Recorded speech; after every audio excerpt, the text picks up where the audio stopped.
नमस्कार। आज हम एक ऐसे सफर पर चलेंगे जो हमें समय में थोड़ा पीछे ले जाएगा, एक ऐसी पत्रिका के पन्नों में जिसने आने वाले कल के लिए एक आध्यात्मिक रोड मैप तैयार किया। जी हाँ, हम बात कर रहे हैं अखंड ज्योति की, जो महज एक मैगजीन नहीं बल्कि एक नए युग की सोच है। तो आइए इसके गहरे संदेशों को साथ मिलकर समझते हैं।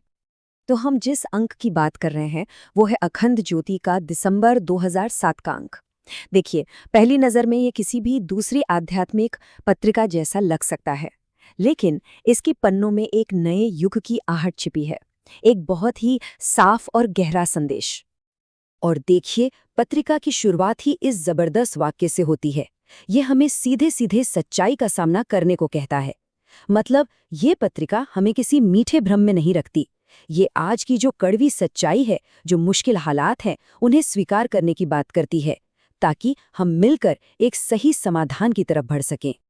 तो चलिए देखते हैं कि इस सफर में हम किन किन पड़ावों से गुजरेंगे। सबसे पहले हम आज की हकीकत को समझेंगे, फिर हम अपनी अंदरूनी शक्ति और भक्ति के रास्ते को खोजेंगे। उसके बाद ध्यान और मंत्रों के रहस्यों को जानेंगे, फिर जीवन के पूरे विज्ञान पर एक नज़र डालेंगे और आखिर में एक नए युग के लिए जो पुकार है उसे सुनेंगे।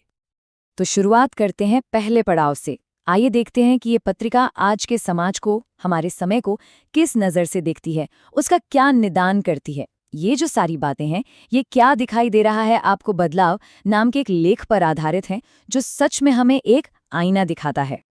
यहाँ एक बहुत ही कह सकते हैं कि एक चौंकाने वाली तस्वीर सामने आती है।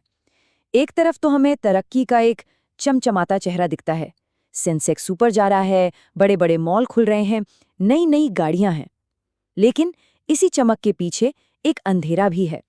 किसानों की आत्महत्या, बढ़ता भ्रष्टाचार, समाज में गिरते नैतिक मूल्य। पत्रिका हमें यही याद दिलाती है कि असली तरक्की बाहर की चमक दमक में नहीं, बल्कि हमारे अंदर के मूल्यों में होती है। तो सवाल ये उठता है कि अगर बाहर की तरक्की एक धोखा है, तो फिर असली रास्ता, असली समाधान कहाँ मिलेगा? यहीं पर पत्रिका हमें बाहर की दुनिया से मोड़कर हमारे अंदर ले जाती है, जहां असली शक्ति का खजाना छुपा है, और वो रास्ता है आत्मशक्ति और भक्ति का मार्ग। पत्रिका में एक लेख है सर्वसमर्थ आत्मिकी, और इसमें कुछ ऐसी कहानियां हैं जो सच में हैरान कर देती हैं। जैसे रूस की मारिया ललिता की कहानी, जिन्हें मौत के मुंह से वापस आने के बाद एक्सरे जैसी नज़र मिल गई, या फिर संत पादरे पियो, जो एक ही वक्त पर दो अलग अलग जगहों पर मौजूद हो सकते थे। ये कहानियां हमें बस यही याद दिलाती हैं कि हमारे अंदर कितनी जबरदस्त, कितनी असीम शक्ति छिपी हुई है। तो अब सवाल ये है कि इस अंदर की शक्ति को जगाएं कैसे? यहीं पर उपासना का जिक्र आता है। पत्रिका बहुत खूबसूरती से समझाती है कि उपासना कोई पूजा पाठ या रस्म नहीं है, ये एक गहरा विज्ञान है, अपनी आत्मा को उस परमात्मा से जोड़ने का। और इसका मकसद क्या है?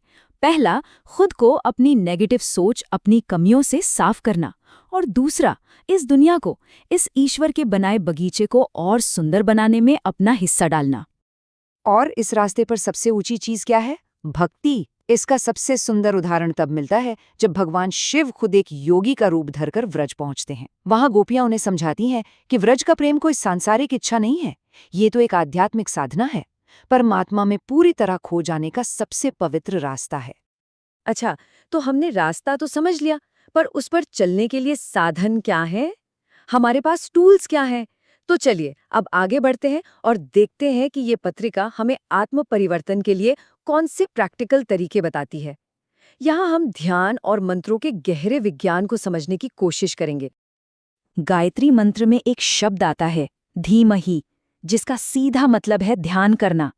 ये स्लाइड बहुत ही अच्छे से दिखाती है कि ध्यान असल में काम कैसे करता है। ये एक पूरी प्रक्रिया है, स्टेप बाय स्टेप। पहले आप किसी एक दिव्य गुण पर अपना ध्यान लगाते हैं। धीरे धीरे उसमें आपकी रुचि जगती है। फिर वो रुचि एक गहरी इच्छा, एक आकांक्षा बन जाती है। और जब इच्छा मजबूत होती है तो आप उसके लिए कोशिश यानी प्रयत्न करते हैं, और आखिर में आपको सफलता मिलती है। आपका अंदर से रूपांतरण होता है। और पत्रिका एक और गहरा राज खोलती है, मंत्रों के बीच की एकता। यहाँ देखिए, नवाण मंत्र के जो बीज मंत्र हैं, क्लीम, ह्रीम और ऐम, ये सीधे सीधे महाकाली, महालक्ष्मी और महासरस्वती की शक्तियों को जगाते हैं, यानी परिवर्तन, पालन और ज्ञान की शक्ति। और कमाल की बात यह है कि यही 3 शक्तियां गायत्री मंत्र के 3 हिस्सों में भी मौजूद हैं। इससे पता चलता है कि रास्ते भले ही अलग अलग दिखें, लेकिन वो सब एक ही परम सत्य की ओर लेकर जाते हैं। अखंड ज्योति की सबसे बड़ी खासियत यही है कि ये आध्यात्म को हमारी रोजमर्रा की जिंदगी और विज्ञान से अलग नहीं करती, बल्कि जोड़ती है। ये सिर्फ किसी दूसरे लोक की बातें नहीं करती, बल्कि इसी जीवन को और बेहतर और स्वस्थ बनाने का विज्ञान सिखाती है। इसमें एक लेख है, वैज्ञानिक भी अब चले चेतन सत्ता की खोज में।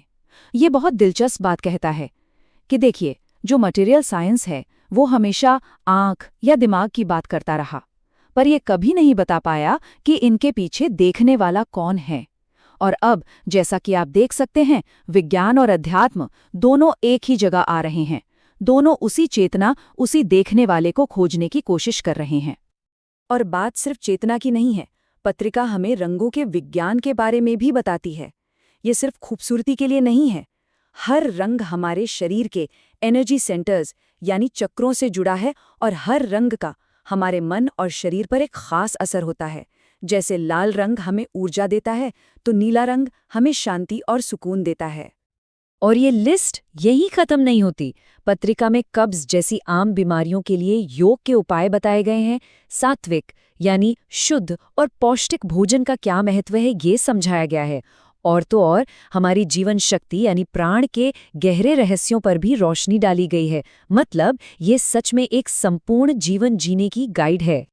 और अब हम इस अंक के सबसे आखिरी और शायद सबसे जरूरी संदेश पर आते हैं। ये एक पुकार है, एक आह्वान है, एक नए युग के परिवर्तन का, एक उम्मीद से भरा पैगाम। इस पूरी पत्रिका का, इस पूरे दर्शन का जो निचोड़ है वो इस एक लाइन में छिपा है। ये गायत्री परिवार का मूल मंत्र है और इस पत्रिका की आत्मा भी। संदेश एकदम साफ और शक्तिशाली है। दुनिया को बदलने के लिए किसी और का इंतजार मत करो। बदलाव की शुरुआत हमसे, खुद से होगी। जब हम बदलेंगे तो युग अपने आप बदल जाएगा। और पता है, इस अंक में सिर्फ वर्तमान की बात नहीं थी, बल्कि भविष्य के लिए एक पूरा विजन भी दिया गया था। इसने 2011 से लेकर 2020 तक के समय को एक बहुत ही महत्वपूर्ण दौर बताया था, आध्यात्मिक जागरूकता और नवनिर्माण का समय। ये एक तरह की भविष्यवाणी थी, एक पुकार थी कि आने वाला वक्त बहुत ही निर्णायक होने वाला है। तो आखिर में इस पूरी मेहनत का, इस पूरे आह्वान का अंतिम लक्ष्य क्या है? लक्ष्य है एक स्वर्ण युग में वापसी, एक सतयुग की स्थापना। और ये सतयुग सिर्फ पूजा पाठ पर नहीं, बल्कि हमारे जीवन में, हमारे व्यवहार में उतारे गए सच्चे अध्यात्म पर आधारित होगा। एक ऐसा भविष्य जहां भारत एक विचार क्रांति के जरिए पूरी दुनिया को रास्ता दिखाए। तो अंत में ये पत्रिका हम सब के सामने एक बहुत गहरा, एक बहुत जरूरी सवाल छोड़कर जाती है। युग परिवर्तन की इस महत्वपूर्ण घड़ी में, इस बड़े बदलाव के समय में हमारी भूमिका क्या है? ये एक ऐसा सवाल है जिस पर हम सबको सोचना चाहिए, मनन करना चाहिए।